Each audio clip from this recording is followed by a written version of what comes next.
इस कार्यक्रम के पुण्यार्जक हैं स्वर्गीय श्री सवाईलाल जैन जी की 21वीं पुण्य स्मृति पर श्रीमती चिंतामणि सवाईलाल जैन परिवार, कन्नौज, मुंबई।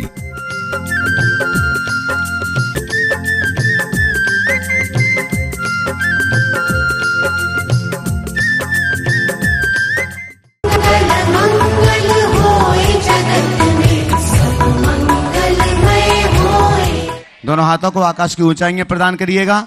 अपनी उपस्थिति का एहसास प्रदान करिएगा। चैतन्य चमत्कार श्री चंद्र प्रभु भगवान की, परम शांति विधायक श्री शांतिनाथ भगवान की, चिंतामणि श्री पार्श्वनाथ भगवान की, वर्तमान शासन नायक श्री महावीर भगवान की, 24 तीर्थंकर भगवंतों की, संत श्रोमणी 108 आचार्य गुरुवर श्री विद्यासागर जी महामुनिराज की, परंपराचार्य श्री समय सागर जी महाराज की, गुणायतन प्रणेता, शंका समाधान प्रवर्तक, भावना योग जनक, तरुणाई के प्रखर वक्ता, पूज्य मुनिवर श्री प्रमाण सागर जी महाराज की, पूज्य मुनिवर श्री निर्वेग सागर जी महाराज की, पूज्य मुनिवर श्री संधान सागर जी महाराज की, समस्त मुनि संघ की, मध्य प्रदेश की राजधानी भोपाल के उपनगर स्थित आज का यह टीवी चैनल का लोकप्रिय कार्यक्रम आप सभी लोग देख रहे हैं। संस्कृति गार्डन, अयोध्या बाईपास, भोपाल से। बंधुओं, एक इतिहास लिखने वाला स्थान है जहां एक संस्कृति की रचना हो रही है और यूं कहूं कि आचार्य भगवान के सपनों को साकार करने वाला एक मांगलिक कार्य यहां पर संपन्न हो रहा है।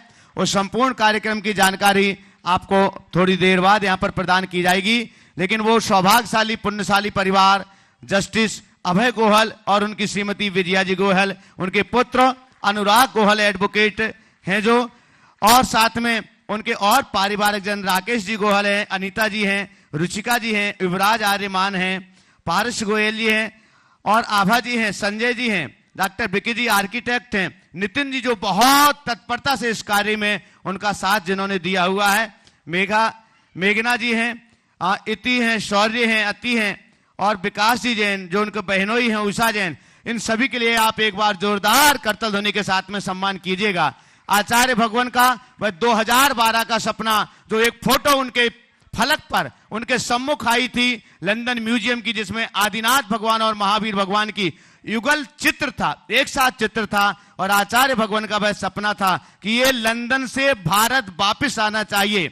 और अनेक बार आचार्य भगवान ने अभय जी के लिए कहा, एडवोकेट साहब, जज साहब के लिए कहा कि आप उसको बाहर लेकर के आइएगा। 2018 तक उन्होंने कोशिश की, लेकिन जब लंदन से वापस आने में असमर्थता जाहिर हुई तब आचार्य भगवान ने कहा इनको यहीं पर बनाइएगा। और आज वो दिवस है जब पूज्य मुनिवर श्री प्रमाण सागर जी सत्संग की चरण सन्निधि में दोनों विशाल का है लगभग 26 फीट प्रतिमाएं 25 फीट के वेदिका पर विराजमान हुई और आप उनकी छवि देखते ही बनती है।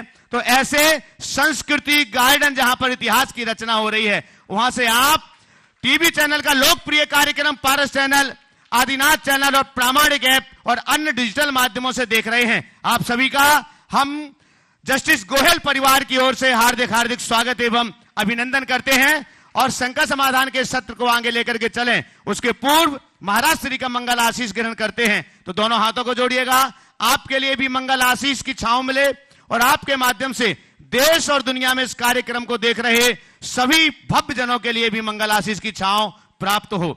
हे महाराज श्री, नमोस्तु नमोस्तु नमोस्तु, इच्छामि इच्छामि इच्छामि।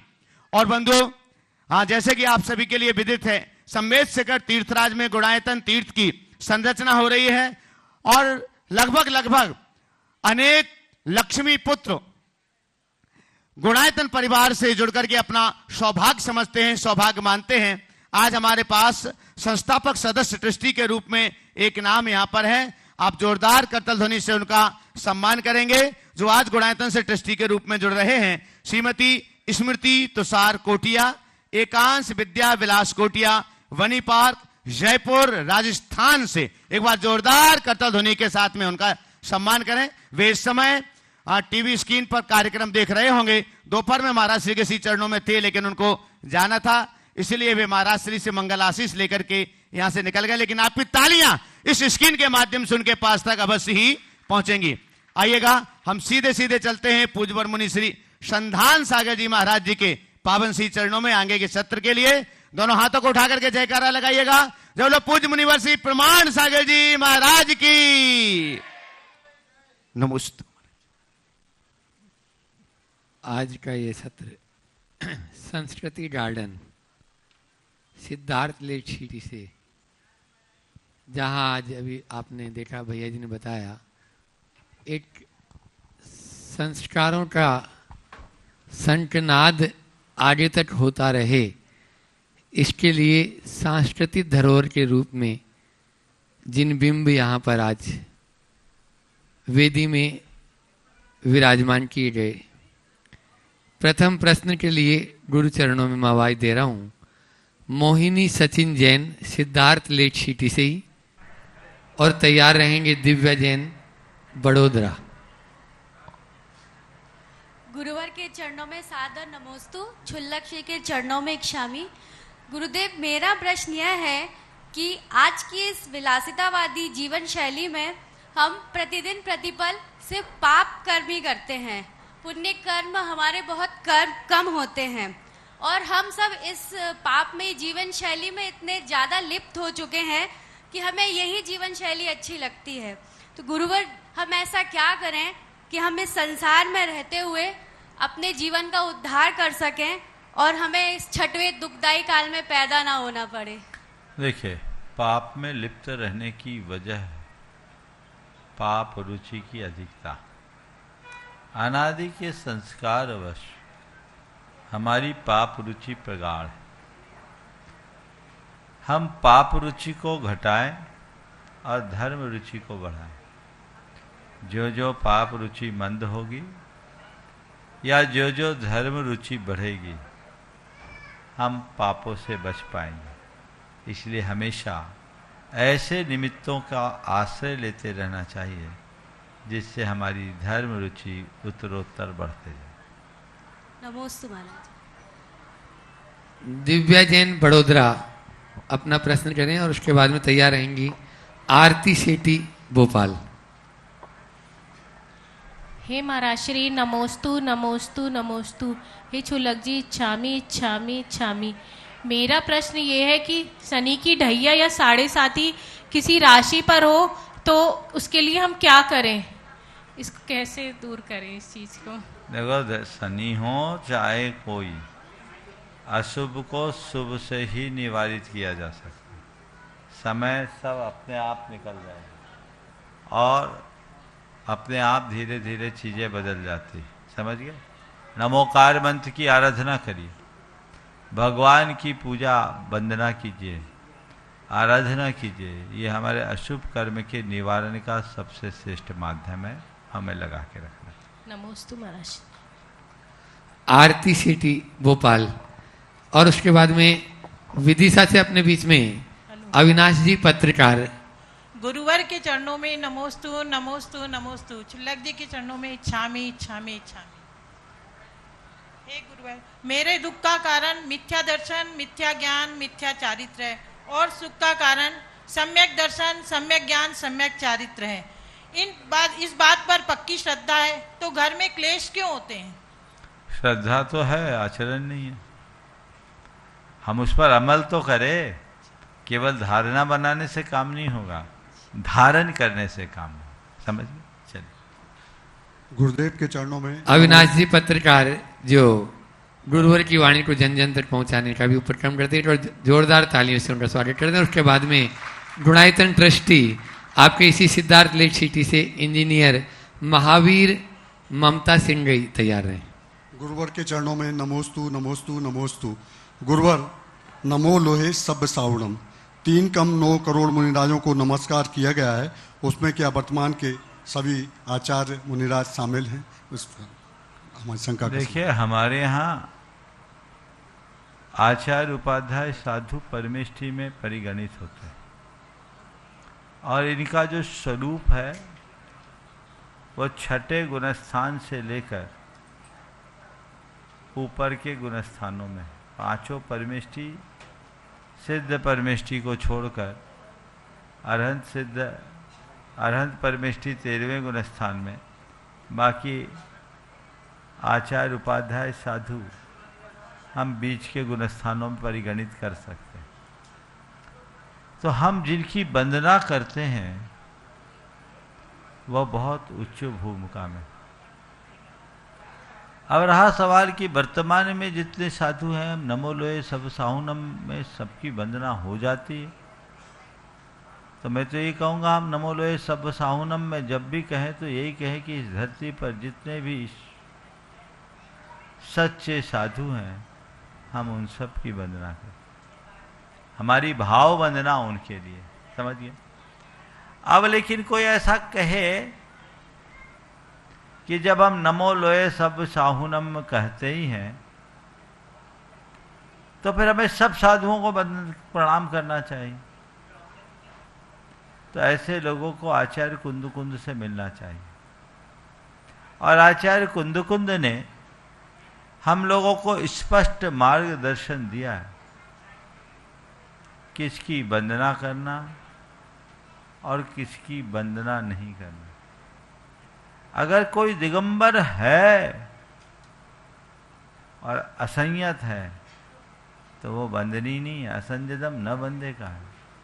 तो बहुत सारी बातें हैं शास्त्रों में, तो उन सब बातों को ध्यान में रख करके ही करना चाहिए। लेकिन मंत्र जपते समय हम क्या करें, तो यही मान करके चलें, हृदय में साधु के प्रति, आचार्य के प्रति, उपाध्याय के प्रति जो अपनी श्रद्धा है उसे उद्घाटित करे और उनकी छवि को याद करके आप अपना मंत्र जाप, मंत्र आराधन कर लें। आज से बहुत पहले एक विद्वान ने मुझसे पूछा कि महाराज जी नमोकार जपते समय नमो आयरियानम, नमो उपाध्यायनम, नमो लोहे सब साहुनम में आप किसका ध्यान करते हैं? मैंने कहा मैं जब भी इन पदों को बोलता हूँ मेरे आंखों के आगे गुरुदेव आ जाते हैं। मैं उन्हें आचार्य के रूप में भी देखता हूँ, उपाध्याय के रूप में भी देखता हूँ और साधु के रूप में भी दिखाई पड़ता।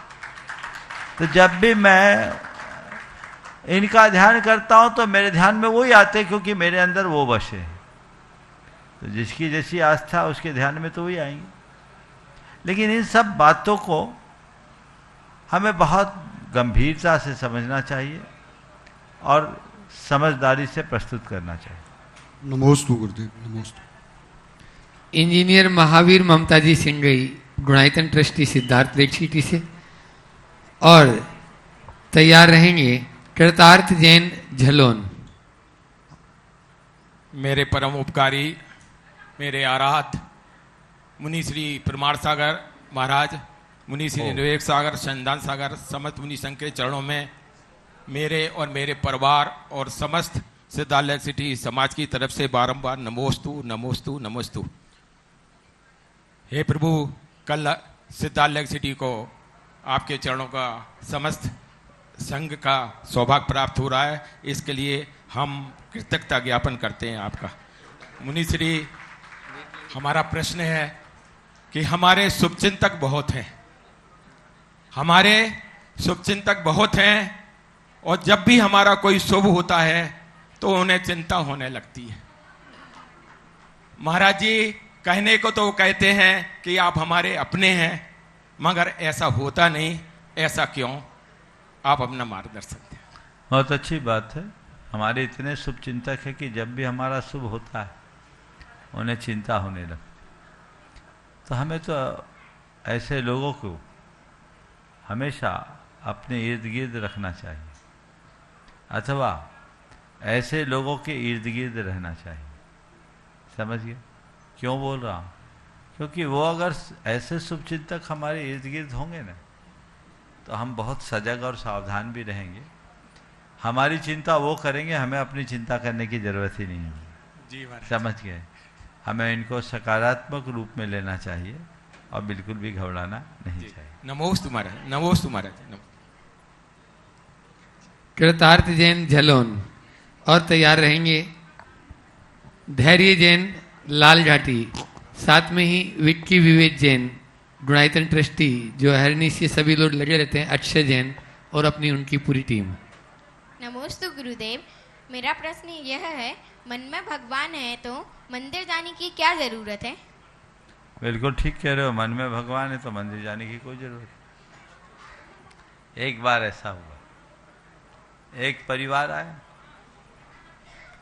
उनके साथ तुमसे थोड़ा एक बच्चा, बड़ा बच्चा था, वो 12th में पढ़ता था, तुम तो 8th 9th में होगे, है ना, 6 में हो। तो घर के लोगों ने बोला महाराज जी इसको बोलिए कि मंदिर में जाए। मैं उसकी तरफ देखा तो उसने कहा भगवान तो मेरे दिल में है, भगवान तो मेरे दिल में है। मैंने कहा ठीक कह रहा है, भगवान तेरे दिल में है, तेरे दिल में तो तेरी गर्लफ्रेंड भी होगी, फिर तू गर्लफ्रेंड से दिल में ही क्यों नहीं मिलता? उससे मिलने के लिए अलग से पार्क में क्यों जाता है? जब दिल में बसी गर्लफ्रेंड से मिलने के लिए अलग से जाने को आतुर होते हो तो दिल में रहने वाले भगवान से मिलने के लिए मंदिर आने में संकोच कैसा?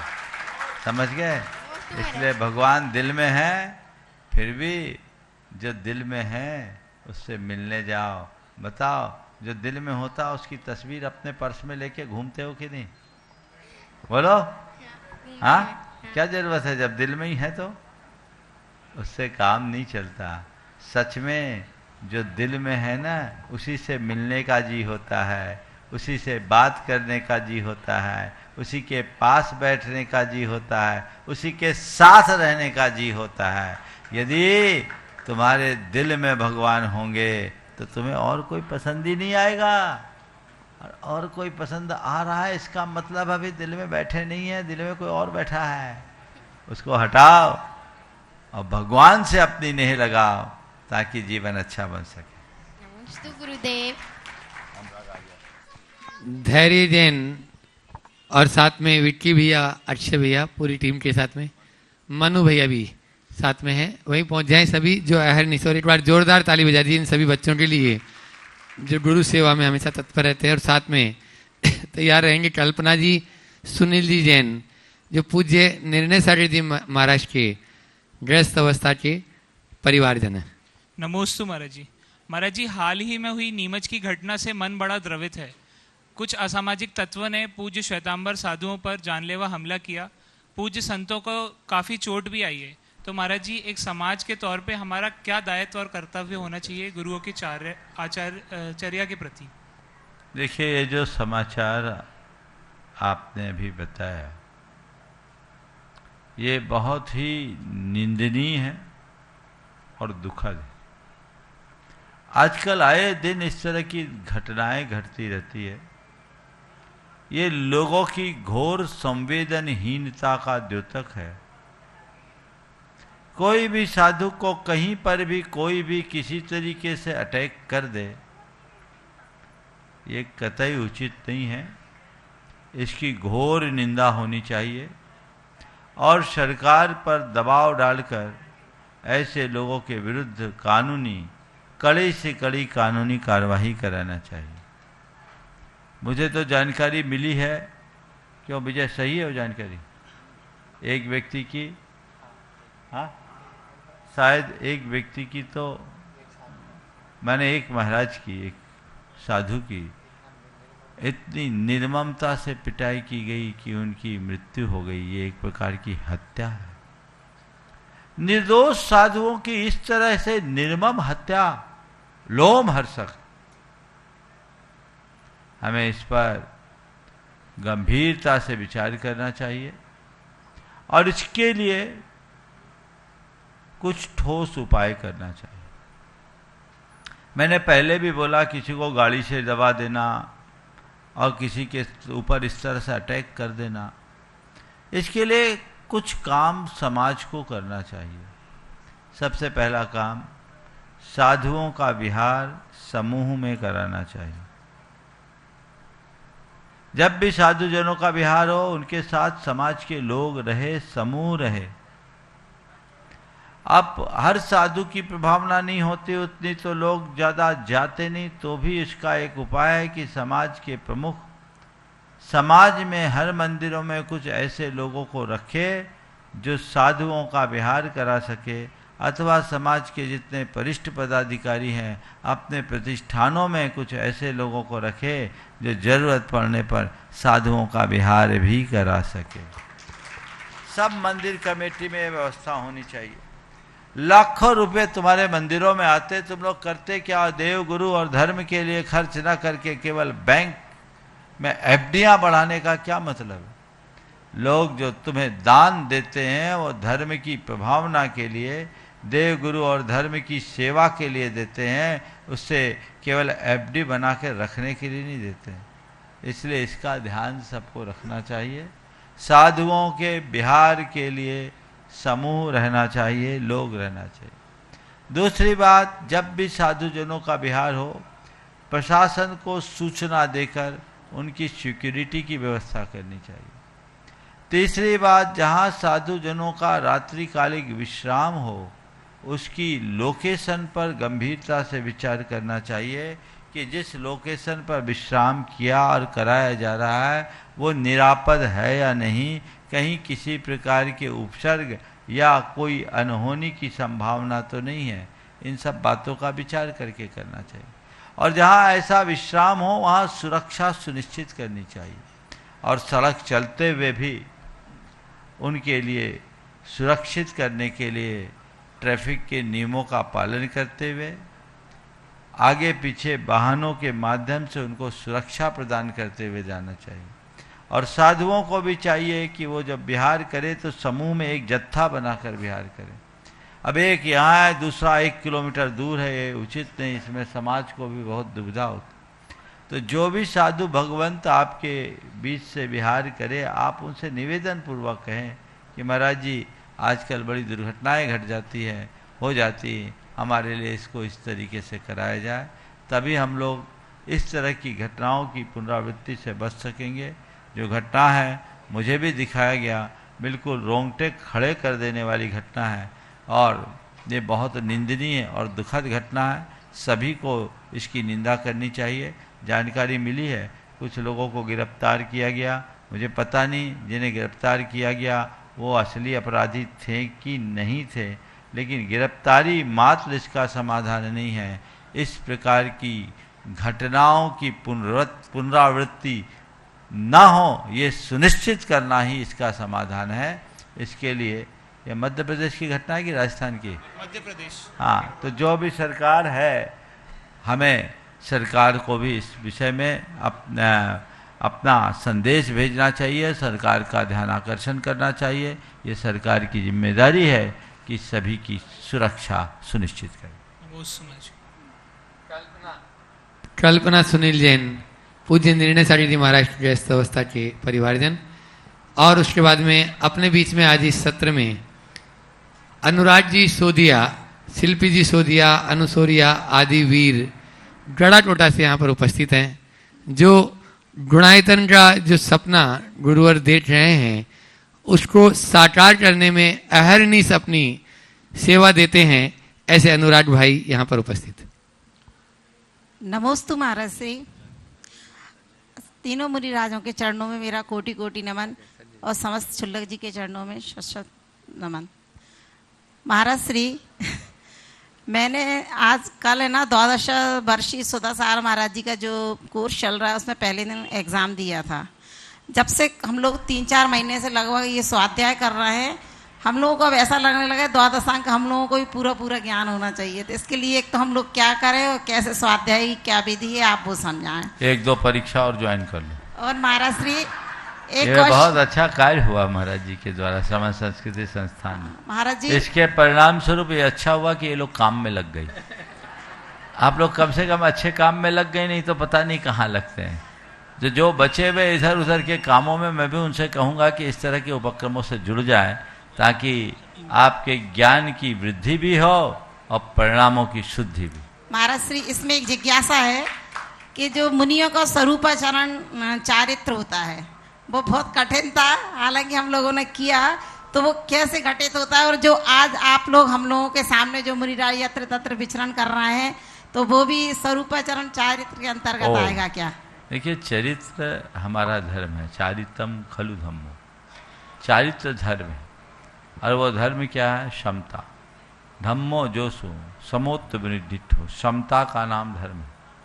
और ये क्षमता क्या है? मोह खोह विहीनो परिणामो अपनो हु समो, मोह और क्षोभ से रहित आत्मा के परिणाम का नाम समता है। और इसी आत्म परिणाम यानी स्वरूप में लीन होने का नाम स्वरूपाचरण। तो स्वरूपे चरणम स्वरूपाचरणम, अपने आत्म स्वरूप में लीनता का नाम स्वरूपाचरण है, और वही स्वरूपाचरण चारित्र कहलाता है। समझ गए? तो हमारे यहाँ आगम में 3 प्रकार से चारित्र की विवेचना है। एक सम्यक्ताचरण चारित्र, दूसरा संयमाचरण चारित्र, और तीसरा, यद्यपि स्वरूपाचरण चारित्र नाम का कोई शब्द मूल आगम का नहीं है, पर स्वरूपे चरणम स्वरूपाचरणम इस नाम की दृष्टि से वह अपना स्वरूपाचरण चारित्र शब्द ले लिया गया। तो सम्यक्ताचरण यानी सम्यक दृष्टि का जो आचरण होता है उसको सम्यक्ताचरण चारित्र। संयम आचरण जो संयम के साथ अपना चरित्र निभाते हैं उनको संयमाचरण कहते हैं। वो अनुवृत्ति और महावृत्ति के हिसाब से होता है। हम लोग संयमाचरणी, लेकिन एक संयमाचरणी जब आत्मस्वरूप में लीन होता है तब वह उसका स्वरूपाचरण होगा। मुनीश्री, एक प्रश्न मेरा है। चलो करो। हाँ, मुनीश्री के चरणों में नमोस्तु। मेरी मुनीश्री जिज्ञासा है, नवकार मंत्र के लिए शास्त्रीय भाषा में क्या बोलते हैं? नवकार मंत्र के लिए शास्त्रीय भाषा में क्या बोलते हैं? नवकार मंत्र नहीं है, नमोकार मंत्र है। नमोकार मंत्र जिससे नमस्कार हो उसका नाम नमोकार। समझ गए? तो दिगंबर जैन परंपरा में नमोकार है, यानी हम इसके माध्यम से पंच परमेष्टियों को नमस्कार करते हैं। समझ गए? श्वेतांबर परंपरा में नवकार, उसको 9 संख्या से जोड़ दिया गया। शास्त्रीय भाषा में और कुछ नाम है क्या? नहीं, नमोकार मंत्र का मतलब यही नमस्कार मंत्र। ठीक, नमस्ते। शिल्पी अनुराग जी सोदिया, अनुसोरिया आदिवीर सोदिया परिवार गढ़ा टोटा, एक बार जोरदार ताली बजा दीजिए इस पूरे परिवार के लिए जो गुणायतन को बहुत ऊंचाइयों तक ले जाने में अपनी अहम भूमिका निभा रहे हैं। और इसके बाद में शिरोमणि संरक्षक श्री राकेश जी जैन ग्वालियर अपने बीच में यहाँ पर उपस्थित है। गुणों से था आपको अनुराग तो बना दिया गुणायतन, जीवों पर की करुणा तो दे दिया सेवायतन, जीवन के अंत में हो सुखद समाधि मरण तो सिद्ध क्षेत्र में बन गया सिद्धायतन, हर मन के भाव हो सरल शांत तो जोड़ा ऐसा संयोग कि जन जन को दे दिया भावना योग, समाज की नन्ही प्रतिभाओं का करने उत्थान हमारी आपकी प्रेरणा से बन गया गुरुकुलम का निर्वाण। गुरुदेव आपके प्रति हैं हम रहेंगे युगों युगों तक कृतज्ञ, आप हो विद्या गुरु के ऐसे शिल्पकार, समाज देश को दोगे अनुपम अलौकिक अद्वितीय प्रतिमा का आकार। आपसे है प्रार्थना आपके समूह शरण में भी हो हमारा उद्धार। नमोस्तु गुरुदेव, नमोस्तु गुरुदेव। संपूर्ण संघ के चरणों में मेरा नमस्कार। महाराज जी, मेरा प्रश्न है कि जैसे पत्नी को धर्म पत्नी कहते हैं तो पति को धर्म पति क्यों नहीं कहते? और महाराज जी, एक प्रश्न और है इसके साथ, यदि आप पति की पुण्य और प्रतिभा के बल पर यदि वो बहुत ऊंचाइयों पर छू रहे हैं और पत्नी परोक्ष रूप से उनका सहयोग कर रही है, अनुमोदना कर रही है, तो क्या पत्नी का भी पुण्य है? यदि नहीं है तो क्या भविष्य में उसका भी पुण्य होगा? नमोस्तु बहुत अच्छा सवाल। आपका 2 सवाल है और दोनों एक दूसरे से जुड़ा हुआ है। पहले तो मैं चाहूँगा इस परिवार का जोरदार अभिनंदन करें। ये जाना पहचाना चेहरा है और बहुत वर्षों से बहुत मेहनत चल रही है, परिणाम भी सामने आ रहा है। आपने जो कहा कि पत्नी धर्म पत्नी कहलाती है, पति को धर्म पति क्यों नहीं कह? सुनो, पत्नी को धर्म पत्नी इसलिए कहा जाता है कि पत्नी ही धर्म की आधार है, पति नहीं। क्या?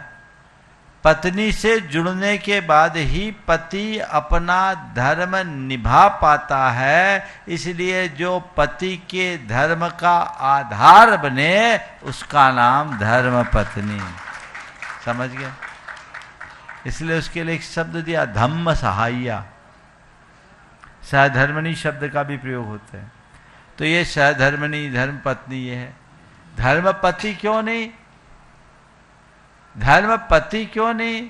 क्यों? एक पति का तो एक ही धर्म है कि अपनी पत्नी के कहे के अनुसार धर्म का काम करे। समझ गए? शास्त्रों में ऐसा लिखा है, भार्या मूल त्रिवर्गस्य, अर्थात धर्म, अर्थ और काम, इन तीनों पुरुषार्थों का आधार पत्नी है। बिना पत्नी के पति का धर्म नहीं पलता। वो अपना पति धर्म भी पत्नी के आश्रय से पूरा कर पाता है। इसलिए धर्म पत्नी, पत्नी को धर्म पत्नी का दर्जा दिया गया। और इतिहास भी बताता है कि अनेक पत्नियों ने बिगड़े हुए पतियों को धर्म से लगाया, चाहे उसमें चेलना हो, है ना, चाहे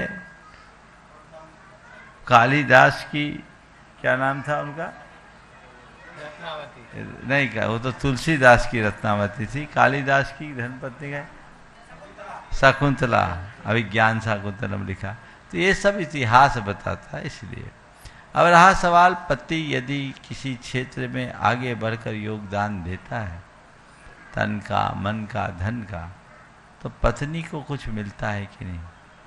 तो पत्नी को हमारे देश में केवल पत्नी नहीं कहा जाता, उसे पति की अर्धांगिनी कहा जाता है। तो जो पत्नी पति की अर्धांगिनी बनने का सौभाग्य प्राप्त कर लेती है, उसको पति के किए का आधा हिस्सा अपने आप मिल जाता है, क्योंकि अर्धांगिनी है। 50% मिल रहा है, चिंता करने की जरूरत नहीं है। समझ गए? इसलिए अर्धांगिनी बनो, पत्नी अकेले मत बनो। अब पति अच्छा कार्य करे तो जी भर करके उसकी अनुमोदना करो, उसका सहयोग करो, तो रास्ता ठीक। नमोस्तु गुरुदेव, नमोस्तु गुरुदेव। अपने बीच में ग्वालियर से शिरोमणि संरक्षक श्री राकेश जी जैन यहाँ पर उपस्थित हैं पीछे। हाँ, वे अपना प्रश्न करें। एक बार जोरदार करतल ध्वनि से राकेश भाई का अभिनंदन कर दे। बहुत बहुत। और आज यह सत्र जहाँ चल रहा है वह पूरा परिवार ही लगभग न्यायपालिका से जुड़ा, और न्याय भी अपने लिए, दूसरों के लिए तो न्याय उन्होंने खूब किया। आज उन्होंने यहाँ जिनबिंब स्थापित करके यह साबित भी कर दिया कि उन्होंने अपनी आत्मा के साथ में भी न्याय किया है। ऐसे जस्टिस जी गोयल का पूरा परिवार, जिसमें एक दो नहीं अनेकों जस्टिस हैं, आज मैं उनको अब आवाज दे रहा हूं। अपने बीच में आशा जी गोदा, पूर्व जिला न्यायाधीश यहाँ पर उपस्थित हैं। वे अपना प्रश्न करेंगी और तैयार रहेंगे संजय जी जैन, जिला न्यायाधीश इंदौर, वे अपना प्रश्न करेंगे। उसके बाद में उनकी पुत्र वधू भी थोड़ा शीघ्रता करें, माइक वहां तक पहुंचाएं।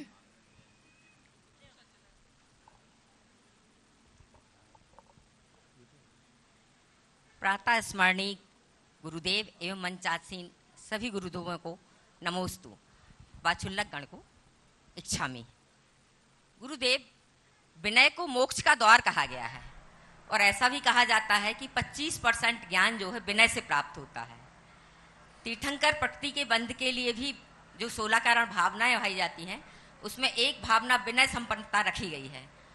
तो गुरुदेव, हम लोग तो विनय का बहुत स्थूल अर्थ समझ पाते हैं, तो विनय संपन्नता का वास्तविक अर्थ क्या है गुरुदेव?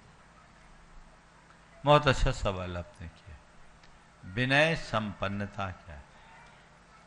विनय संपन्नता का मतलब केवल ये नहीं कि हम किसी की कद्र करें। विनय संपन्नता का मतलब ये है कि हम हर किसी का ख्याल रखें, हम नम्र भी हों और सामने वाले को मान भी दें। समझ गए? अपने आप को अपमानित महसूस न करें, ये भी विनम्रता का ही एक प्रतीक है। अपनी वाणी में लोच, व्यवहार में नम्रता और सोच में उदारता, ये तीनों का समवेत रूप विनय संपन्नता के रूप में कहा जा सकता। नमस्ते गुरु। हाँ, संजय जी जैन, जिला न्यायाधीश इंदौर। और उसके बाद में जस्टिस अभय जी गोयल का पूरा परिवार तैयार है। समस्त मुनि संघ के चरणों में बारंबार नमोस्तु नमोस्तु नमोस्तु। महाराज जी, मैं संजय जैन वर्तमान में जिला न्यायाधीश के पद पर इंदौर में पदस्थ हूँ और भोपाल में गोहिल परिवार का दामाद हूँ। मेरी धर्मपत्नी श्रीमती सपना गोहिल कुछ समय पहले तक कैंसर से पीड़ित थी और वर्तमान में भावना योग की बहुत बड़ी समर्थक और नियमित उपयोग करता है। वो अपना कुछ निवेदन आपके समक्ष है। महाराज जी नमोस्तु नमोस्तु नमोस्तु। इच्छामि इच्छामि। महाराज जी, आज साक्षात दर्शन करके, आपको आहार देके बहुत खुश हैं। भाई साहब ने हमारे इतना बड़ा आयोजन किया, उसमें हम लोग सम्मिलित पूरे हुए, सभी लोग इकट्ठा हुए यहाँ, बहुत अच्छा लगा। महाराज जी, 1.5 साल पहले मुझे कैंसर हुआ था, फिर टाटा मेमोरियल का ट्रीटमेंट चला और रेगुलर भावना योग करते थे पहले, और जब से ट्रीटमेंट शुरू हुआ तो फिर और उस पर बहुत चिंतन किया और रेगुलर किया उसको, तो उससे बहुत फ़ायदा हुआ।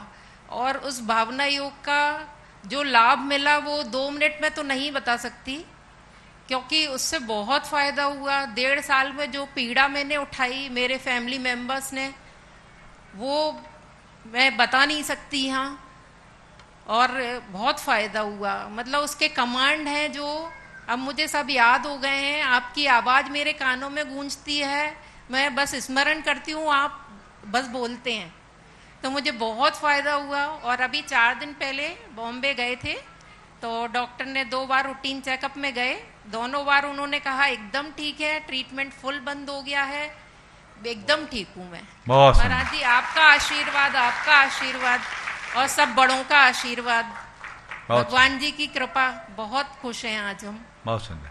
देखिए, सभी को इनसे प्रेरणा लेनी चाहिए और कभी भी किसी प्रकार की स्थिति आए तो घबराना नहीं चाहिए। भावना योग का अद्भुत चमत्कार है और अनेक लोगों के जीवन में घटित हुआ है, इसलिए सभी को भावना योग का लाभ लेना चाहिए।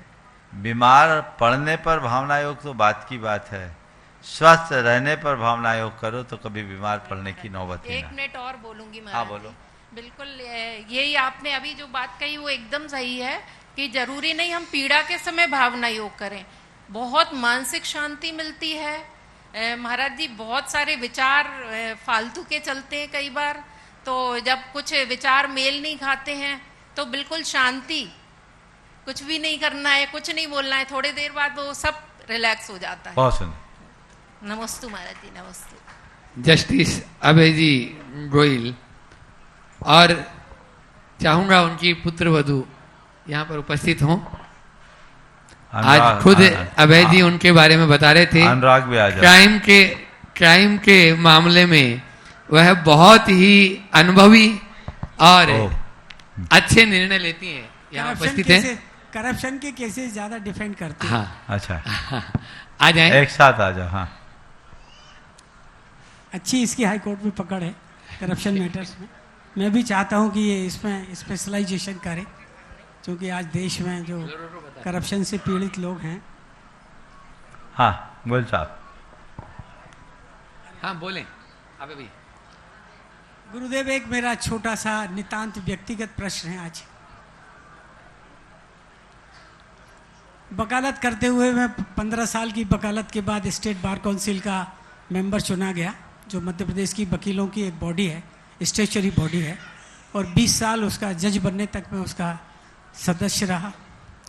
जबलपुर हाई कोर्ट में मैं विभिन्न पदों पर रहा। भारत सरकार का असिस्टेंट सॉलिसिटर जनरल था, मध्य प्रदेश सरकार का डिप्टी एडवोकेट जनरल था। हाई कोर्ट जज बनने के बाद भी एक देश का एक ट्रिब्यूनल है IBIFR का, उसका अपीलेट ट्रिब्यूनल है, उसका मैं चेयरमैन था, और वो पद सुप्रीम कोर्ट के जज के समकक्ष था, और सुप्रीम कोर्ट के जज की सैलरी और सारी सुविधाएं उसमें मिलती थी। इसके बाद वर्तमान में मैं आर्बिट्रेशन कर रहा हूँ, इंटरनेशनल आर्बिट्रेशन करता हूँ।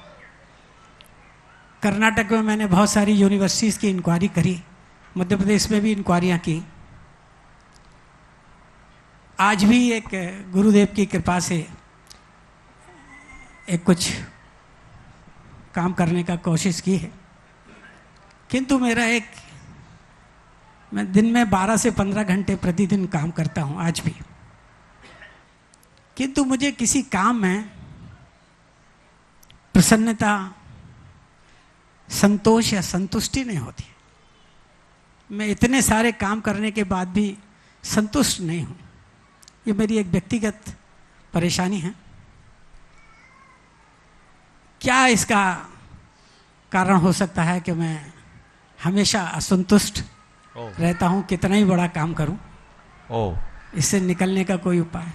पहले तो मैं चाहूँगा एक बार आप सब लोग इस पूरे परिवार का जोरदार जोरदार अभिनंदन करें। जोरदार। आज यहाँ पर जो कुछ भी घटित हुआ है वो पूरे जैन धर्म की इतिहास की एक अद्भुत घटना हुई। कहने को ये संस्कृति गार्डन है। आज के गार्डन तो केवल विवाह आदि कार्यक्रमों के लिए ही प्रसिद्ध माने जाते हैं। शायद जब इन्होंने इस गार्डन को खोला होगा तो इनने भी कभी इससे आगे नहीं सोचा होगा। पर किसी किसी की होनहार अच्छी होती है तो उन पर गुरुओं की कृपा अपने आप बरस जाती है। शायद इसी होनहार के कारण गुरुदेव की कृपा इन पर बरसी और गुरुदेव से प्रेरित होकर इन्होंने यहाँ पर आज जिस प्रकार की संरचना को स्थापित किया है वो अभूतपूर्व है। इस भोपाल शहर में इस खास प्राइम इलाके में 5 एकड़ के विशाल भूखंड में इन्होंने ब्रिटिश म्यूजियम लंदन में स्थापित ऋषभदेव और महावीर स्वामी की जो संयुक्त प्रतिमा थी उसकी एक अनुकृति विशाल काय रूप में लगभग 26 फीट 31 फीट प्रतिमा 31 फीट की कमल सहित 31 फीट उत्तुंग युगल प्रतिमा आज 25 फीट ऊंचे प्लेटफार्म पर विराजमान हुई। आज देख रहा था तो उसका दृश्य ही आप लोग भी शायद स्क्रीन पे देख रहे होंगे। अद्भुत दृश्य लग रहा है और वहां खड़े होकर के ही मन आनंद से भर जाता है। इन्होंने इन 2 जिन प्रतिमाओं के अतिरिक्त यहाँ 24 की स्थापना और अन्य आनुषांगिक अनेक प्रकार की परियोजनाएं सब अपने ही द्रव्य से इन्होंने प्रारंभ किया है, संपन्न करने जा रहे हैं। ये बहुत ही प्रशंसनीय नहीं अनुकरणीय कार्य है। हर समर्थ व्यक्ति को अपने धन का ऐसे कार्यों में उपयोग के लिए उत्साहित रहना चाहिए। आज हमारा यहाँ आने का योग बना। पहले भी आए थे तब भगवान प्रतिमा की बन रही थी, प्रक्रिया चल रही थी निर्माण की, वो बन रही थी। अब इस बार इन्होंने कहा कि महाराज जी हम चाहते हैं कि जिस दिन हम उसे वेदी पर स्थापित करें उस दिन आए। बहुत हर्षित है, मैं भावना भाता हूँ। भगवान वेदी पर तो अधिष्ठित हो ही गए, जल्दी आपकी परियोजना पूरी हो ताकि उन्हें शीघ्र प्रतिष्ठित किया जा सके। ये प्रयास करें। मैं इसके लिए गोयल साहब उनकी धर्मपत्नी तो है ही, साथ में अनुराग की तत्परता की भी सराहना करूंगा कि अपने पिता का जवान पुत्र जो एक प्रोफेशनल होने के उपरांत भी इतनी लगन, निष्ठा और समर्पण के भाव से ऐसा काम कर रहा है, ये बहुत दुर्लभ है। आजकल मैं देखता हूँ संपन्न घरानों में पिता धर्म में पैसा लगाता है और बेटा मुंह बनाता है। ज़्यादातर ऐसा देखने को मिलता है। लेकिन बहुत कम भाग्यशाली लोग होते हैं जो पिता के साथ कदम से कदम मिलाकर बल्कि 2 कदम आगे चल करके ऐसा काम करता है। अनुराग जैसा पुत्र सबको मिले। हाँ, ऐसी भावना सबको मिलते रहनी, ऐसी भावना सबकी होनी चाहिए और सभी को ऐसी ही संतान मिलनी चाहिए, ऐसी हम भावना भाते हैं। अब आपके सवाल पर आते हैं। आपको अपने काम में संतुष्टि नहीं मिलती, इसका आपने कारण पूछा है, तो मैं आपको कहूँ आप जो काम करते उसमें संतुष्टि हो ही नहीं सकती, किसी को नहीं मिलेगी, समझ गए? तो ये काम ही ऐसा है जिसमें संतुष्टि नहीं। और एक बात ध्यान रखना, जो मनुष्य अपने काम से संतुष्ट हो जाता है वो वहीं रुक जाता है। आगे बढ़ने के लिए व्यक्ति को सदैव अपने हर काम को अधूरा मानना चाहिए, अधूरा छोड़ना नहीं चाहिए, उसे पूरा करने का प्रयास करना चाहिए और ये सोचना चाहिए कि अभी हमें बहुत आगे जाना है, बहुत आगे जाना है। लेकिन ये बात सही है, यदि ये असंतुष्टि एक भावना तक सीमित है तो कोई बाधा नहीं, ये होना चाहिए, इसे एक गुण के रूप में देखता हूँ। पर ऐसी असंतुष्टि यदि एक आकुलता में परिवर्तित हो जाए तो बहुत चिंतनीय है, हमें इस पर बचना चाहिए। जी।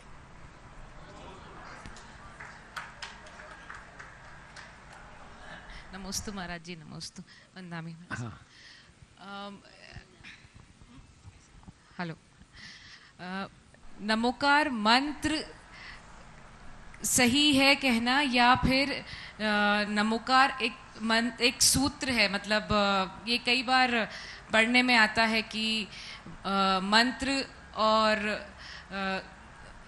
उसके बीच में अंतर रहता है। और देखिए, नमोकार मंत्र और नमोकार को एक पद या सूत्र के रूप में लेना दोनों अलग अलग चीज़ है।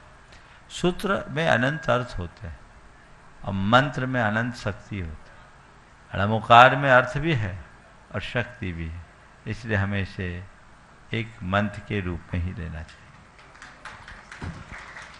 एक बार जोरदार ताली बजा दीजिए पूरे परिवार के लिए। और आज अपने बीच में संतोष भारती, हाँ बोलो इसके बाद। हाँ, एक प्रश्न और कर रहे हैं परिवार से। फिर उसके बाद में आनंदी जैन जी टीवी से अपने बीच में है, वे तैयार रहेंगे। परम पूज्य गुरुवर, नमोस्तु नमोस्तु। मैं सीधे अपने प्रश्न पे आऊँ उससे पहले कुछ एक छोटा सा शेर सुनाना चाहता हूँ। कुछ शिकवे हो, कुछ शिकायत हो तो मज़ा जीने का और आता है।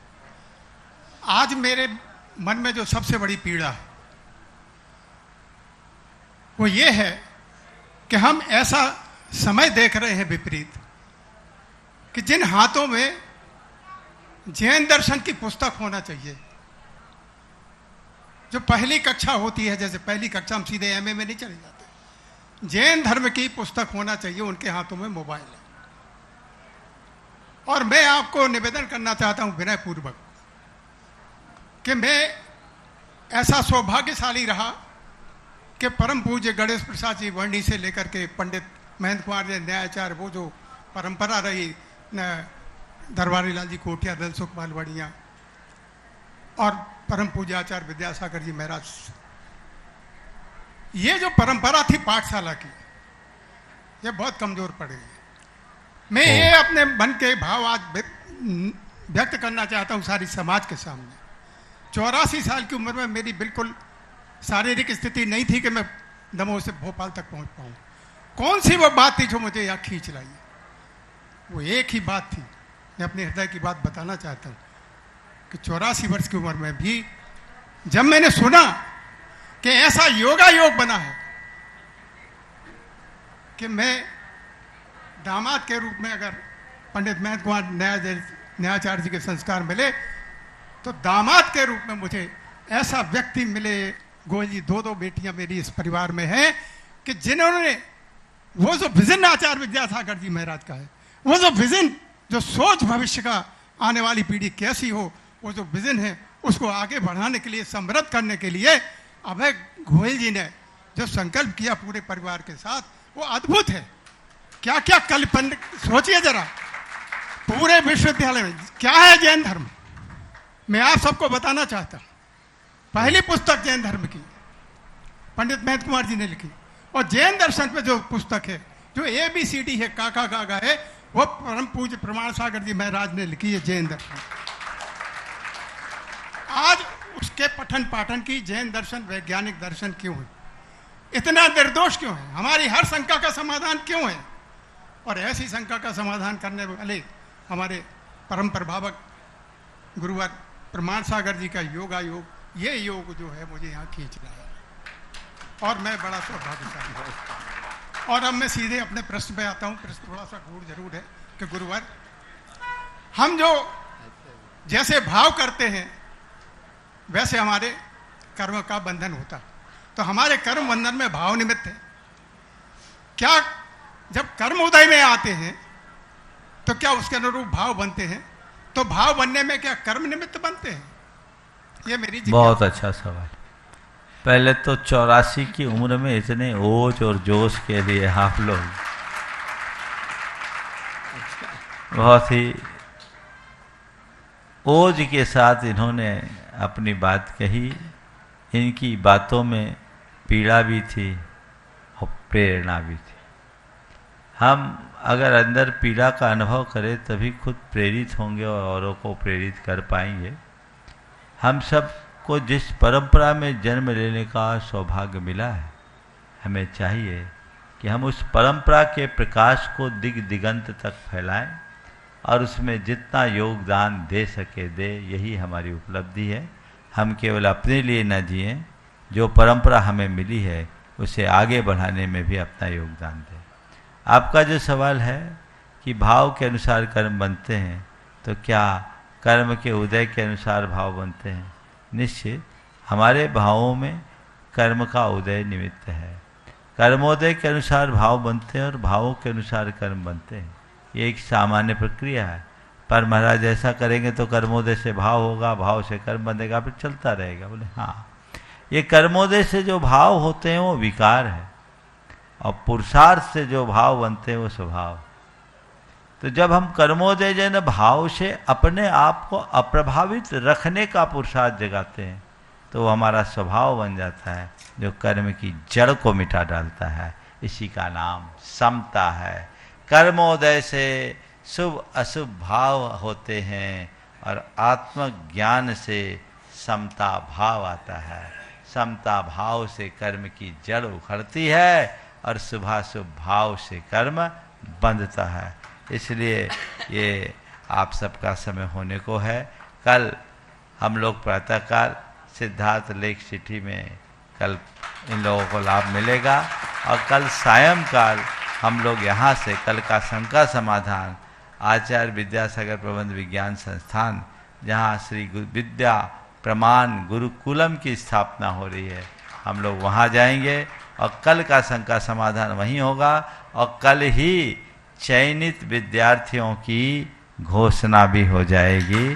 जो विद्यार्थियों ने अभी अपना साक्षात्कार दिया है, बहुत अच्छे रिजल्ट आए हैं और हमें जानकारी मिली कुछ बच्चों के इतने समान नंबर आ गए बराबरी से, तो संख्या भी थोड़ी सी बढ़ानी पड़ गई है। ये बच्चों का पुण्योदय है। इसकी पूरी सूचना आपको कल प्राप्त होगी।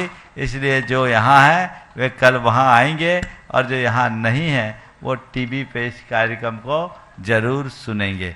बोलिए अहिंसा परमो धर्म की। परम पूज्य मुनि श्री 108 प्रमाण सागर जी महाराज की हो। आचार्य भक्ति करेंगे। आधा प्राणी का आचार्य बंदायाम।